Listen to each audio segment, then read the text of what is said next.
بسم الله والصلاة والسلام على أشرف خلق الله محمد بن عبد الله وعلى آله وصحبه ومن والاه. أولا فضلا وتكرما منكم يا ريت الكل يعمل اشتراك معي في القناة. أنا عندي اليوم بطلع 50% من الناس المتابعين عندي غير مشتركين في القناة، عشان تشجعوني اني اظل مواصل معاكم اعطيكم كل ما هو جديد. ناوي اعمل لكم شوي سلسله بخصوص الخرفان وتربيه الخرفان ومعلومات عامه، يعني نستفيد، تكون القناه تربويه دعويه ثقافيه ترفيهيه، تكون في كافه المجالات. فالان خطرت ببالي فكره حكيت اتكلم عنها ان شاء الله. في امريكا يا شباب في تقريبا عندنا في امريكا ازيد من 100,000 مزرعه خرفان. الخرفان اللي بنحكي هاي هي الخرفان، خرفان اللي هي خرفان هاي بنسميها صخول او جوت او جدي او كذا بغض النظر. في عندنا ازيد من 100,000 مزرعه في امريكا، تقريبا عندنا تقريبا 5.5 مليون راس غنم، او يعني مليون 5 ملايين ونص خروف في البلد. طبعا واحد ممكن يسالني سؤال كمان سالت قبل في الزمانات، قبل 4-5 سنوات واحد سالني كيف عرفت انه عندنا 5 ملايين ونص خروف في امريكا. في نقطة لازم تعرفوها، أمريكا عشان تسجل إنك يكون عندك فارم، لما تسجل عند الحكومة بتاخذ امتيازات بالفارم تبعتك. أول امتياز ممكن تاخذه جاكسون تيك ات ايزي. أول امتياز ممكن تاخذه للخرفان أو للمزارع إنه التاكس تبعك، يعني أنا راح أتكلم عنها. التاكس في مميزات ثانية، مساعدات من الحكومة معينة راح اتكلم عنها. مثلا على سبيل المثال للحصر، انا شايفين النمره تبعت النمره تبعتي تبعت التراك تبعي، هذا التراك تبعي النمره مكتوب عليه فارم، شايف، غير الاشياء الثانيه مكتوب عليه فارم يعني مزرعه. الضريبه تبعته مختلفه، لما اشتريته ما عليه ضريبه بغض النظر ليش، هاي للمزارعين طبعا. عشان تسجل انه يكون عندك فارم في عندك مواصفات لازم تطبقها وتعملها وتعلن انك تسجله انها مزرعه. فالحكومه لما تاخذ انت تعرف انه عندك مزرعه بتبعث لك كل فتره وفتره احصائيه كيف عدد السكان في الاردن او في الكويت او في الدول العربيه كما بنعملها وتعودنا عليها او في دول العالم كلها. في هين ببعثوا لك ورقه بسموها احصائيه تبعت الفارم. هاي شايفين الاحصائيه، هاي الاحصائيه تبعتنا. او حتى لو انت تعرف شوف احصائيه بتحكي لك شو انت عندك، هل انت بتربي ايش، بحكي مثلا عندي ابقار كم من ايكر وكم من بقره عندك ونوعيه الابقار، نفس الشيء كم من خروف عندك، كم من جود، قديش بيجوا لك، كم. فبعرفوا كل المواضيع هاي اللي انت مجبر تعملها، حتى لو ما بتعرف لا تقرا ولا تكتب وطولت عليهم. شوف عباره عن كتله، اذا ما عرفت تعبيها هم بيتصلوا فيك وباخذوا منك المعلومات يدويا بيكتبوها عندهم. طبعا في امتيازات لما يصير عندك فارم، يعني حتى من تشتري الاكل او التاكس تبعك بيعطوك الورقه هاي، طلع كيف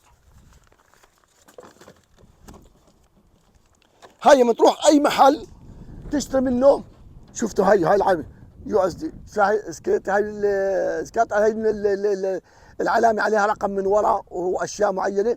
هاي لما تشتري اي محل زي تراكتور سبلاي او اي اشياء للمزرعه او اكل للحيوانات ما بتدفع عليه ضريبه، خالي من الضريبه، ما بندفع عليها ضريبه. هاي حتى لو اشتريت خشب للمزرعه، معدات، اي شيء ما عليه ضريبه.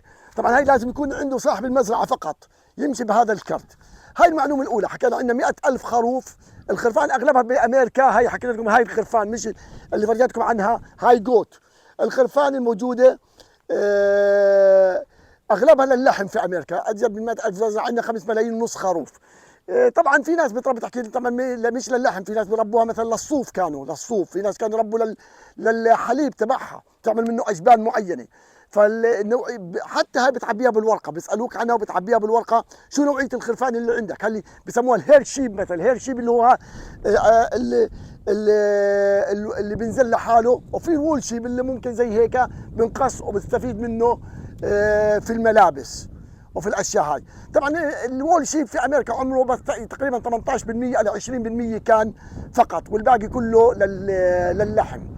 في معلومات ثانيه ممكن اعطيكم اياها، انه مثلا انا لما يكون عندي خرفان الحكومه بتعطيني هاي، بتبعث لي اياهم يا شباب، بتعطيني هاي ببلاش. هاي من الحكومه الامريكيه بتعطيني 80%، 80 وحده للخرفان تبعوني عشان نسجل. طب شو مكتوب عليها هاي؟ خلينا افرجيكم عليها شو مكتوب. اذا بتلاحظوا موجود هنا عليها عشان الخروف مثلا ساوث كارولاينا 1485 ساوث كارولاينا، مكتوب عليها رقم. هذا الرقم ها بنحط في الدنين. لما تيجي تبيعه، طلع كيف بتنحط؟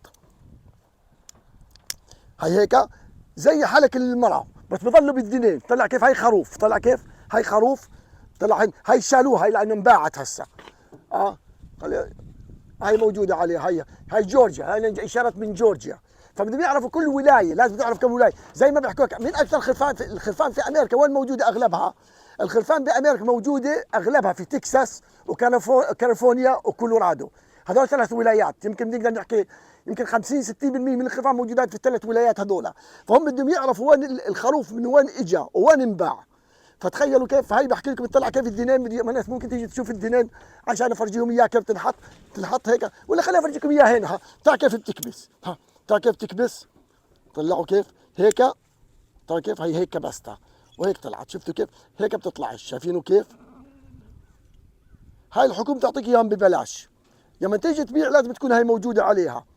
في ساوث كارولاينا مثلا بعتوا بساوث كارولاينا لازم تكون هاي موجوده. حتى لو باعت في جورجيا لازم يعرفوا من وين اجت الخرفان. حتى نقلهم في لهم طريقه للنقل. في لهم من ولايه لولايه لازم يكون معك رخصه معينه كذا. فهاي الاشياء واعمارها كلها بتكون مسجله على الرقم تبعك. فهاي الاشياء مرتبه هنا، على عكس بلادنا ممكن انت تربي اي شيء وتحطه كله مع بعض وتخربطه مع بعض، ما تفرق معك. هنا شويه دقه افضل واسلوب افضل في التربيه. طبعا هاي بتساعد المربيين، بتساعد الحكومه يعرفوا كم من خروف، كم من سخل عندهم، كم من بقره. طبعا انا بدي اعمل عليها حلقات ونفيد ونستفيد ان شاء الله، لانه كلها معلومات مهمه زي ما حكينا. ف الان هاي الخرفان ان شاء الله بدي افلتها. طبعا في نقطه الان انا جبت هسه خرفان جديده على المزرعه مثلا. هاي الخرفان اول ما اجيبها لازم ما ادخلها مع الخرفان الثانيه تبعتي، بعملها عزل. بسموها العزل، يعني تعملها عزل تقريبا اسبوع. مرات بتعمل بدك تعمل اسبوعين انت حر، بس افضل شيء تعملها عزل وتبعدها عن الخرفان الثانيه، عشان لا سمح الله لو فيهم اي مرض معين ما ينصابوا خرفانك من هذا المرض. لانه هذول كانوا مع خرفان، كانوا بمزرعه بمكان تجمع خرفان كثير، ممكن الامراض تكون انتشرت معهم. زي ما حكينا هاي الاشياء انت اول ما تدخلهم عندك بتعطيهم الرقم. اذا بدك تخصي اي وحده بتحط لهم الخصيه هاي تبع انت تخصيها، وتعطيهم الادويه المعتاده. هاي الحكومه تقريبا زي ما حكينا بتعطيك 80 وحده ببلاش. ممكن تشتري بعد العدد بدك اياه. مش انا طولت عليكم، كم من اسئله بتكلم عشان ما بدي اطول عليكم. 8 دقائق عشان يعني تكون حلقات نعطيها اول باول، نفيد ونستفيد. زي ما حكينا هي سبحان الله، هي كل القوت من بيجوا بيهجموا مع بعض. الخرفان بيهجموا مع بعض سبحان الله. هم كل خروف بيعرف انه خروف ولا قوت ولا كذا كذا. طبعا انا بحكي انه بكفي هذا القدر ان شاء الله، وارجع معكم بحلقه اخرى بشريط اخر ان شاء الله بموضوع اخر. بدي احاول اعمل لكم سلسله في هذا الامر، في هذا المجال، واتكلم عن الدعم الحكومي في هاي الامور. زي ما حكينا الضرائب، ما عليك ضرائب، بس كل شيء بدك تبين شو بعت وشو اشتريت وشو جبت، وكله هذا بسجل من محل ما انت اشتريته. بعد انت اشتريت من جورجيا، الفايل تبعك في الاسم تبعك حيكون موجود انك اشتريت كذا كذا كذا. لما تيجي تبيع نفس الشيء حيكون مبين انك بعت. ف وطبعا هاي زي ما حكينا بتساعدك وبتساعد الحكومه في معرفه العدد الكلي والاشياء الموجوده في البلد. المهم ننهي كلامنا ان شاء الله بالصلاه على المصطفى محمد عليه الصلاه والسلام. اللهم صل وسلم وبارك على سيدنا وحبيبنا ومولانا محمد عليه الصلاه والسلام.